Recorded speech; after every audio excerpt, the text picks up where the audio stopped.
अस्सलाम वालेकुम। Campus to career की तरफ से जश्न आज़ादी मुबारक। और जश्न आज़ादी के मौके पे मैं अपने आज की वीडियो का आगाज अल्लामा इकबाल की इस दुआ से करना चाहूंगा, या इस नसीहत से करना चाहूंगा, या इस विजन से करना चाहूंगा। आप कुछ भी इसको कह सकते हैं कि जमाने के अंदाज बदले गए, नए साज हैं राग बदले गए, खिरत को गुलामी से आजाद कर, जवानों को पीरों का उस्ताद कर।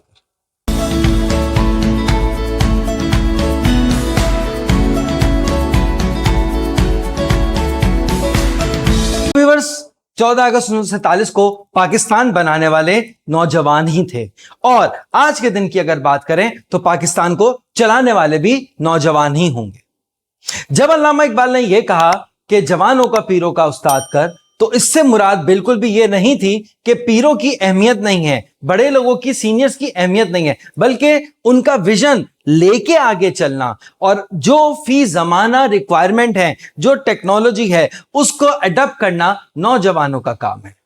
तो आज मैं सवाल यह करने जा रहा हूं कि क्या हम वाकई इस काबिल हैं, हम एज अ नौजवान नेशन अगर बात करें, क्योंकि आपको पता होगा कि पाकिस्तान में ऑलमोस्ट 65 प्लस, तकरीबन 67-68+ % जो है वो नौजवानों की है। तो क्या हम इस काबिल हैं कि हम अपने मुल्क को आगे लेके चल सकें? क्या हम अपने रहनुमा बन सकें? और क्या हम इस काबिल हैं कि हम अपने वतन को आगे और आगे और आगे ले जा सकें, और हमारे आने वाली नस्लें हम जब पीर हो जाएं तो हमें फॉलो कर सकें और हमारे विजन को कैरी कर सकें? वो रेस तो आपने देखी होगी ना, जिसे रिले रेस कहते हैं। 4 एथलीट उसमें भागते हैं, एक एथलीट भागता हुआ आता है, उसके बाद वो एक उसके अंदर शील्ड होती है जो दूसरे एथलीट को दे देता है, फिर वो भागता है, फिर तीसरे एथलीट को दे देता है, एंड सो फोर्थ। यही बेसिकली इस माशरे का भी बेसिकली नैरेशन है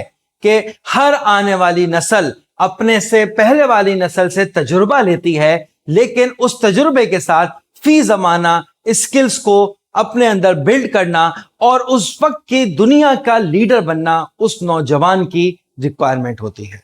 हम अक्सर ये तो कहते हैं कि इस मुल्क ने हमें क्या दिया, हमारे बड़ों ने हमें क्या दिया। हमारे बड़ों ने हमें ये मुल्क दिया, हमारे बड़ों ने हमें आजादी दी, हमारे बड़ों ने हमें आइडेंटिटी दी। अब एक सवाल हम बड़े भी आपसे पूछते हैं कि क्या हमारे नौजवानों ने अपने आप को इस काबिल बनाया कि इतनी बड़ी नेमत अल्लाह ताला की जो 27 रमजान को हमें मिली थी वो हम लेके चल सके? क्या हम नौजवान इस काबिल हैं कि अल्लामा इकबाल का जो विजन था, पीरों का उस्ताद करना है नौजवानों को, तो हम वाकई क्या वो डिजर्व करते हैं? तो कभी ये सवाल हमें भी अपने आप से करना चाहिए। हर वक्त कंप्लेन से बेहतर है कि हम सोल्यूशन की तरफ आए। आजादी का असल मकसद सिर्फ ज्योग्राफिकल लोकेशन हासिल करना नहीं है।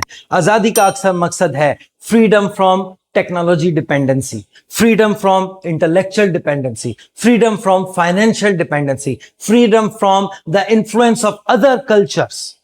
यह है वो असल मकसद आजादी का जो हमें अचीव कर। तो अल्लामा इकबाल की ये दुआ कि जवानों का पीरों का उस्ताद कर सिर्फ एक दुआ नहीं है, बल्कि ये फ्यूचर स्ट्रेटजी है, ये एक लाइन ऑफ एक्शन है, ये राह हयात है जिसे हमें अपनाना चाहिए। और हमें आज 14 अगस्त के दिन अपने आप से अहद करना चाहिए कि मैं अपने अंदर वो कौन सी स्किल डेवलप करूंगा, वो कौन सी कैपेसिटी डेवलप करूंगा, वो कौन सा एरिया अपना इंप्रूव करूंगा कि मैं अपने आप को समझ सकूं, डिजर्व कर सकूं कि मैं आगे आने वाली दुनिया का रहनुमा बन सकूं। कैंपस टू करियर के साथ जुड़ने का बहुत बहुत शुक्रिया। पाकिस्तान पाइंदाबाद।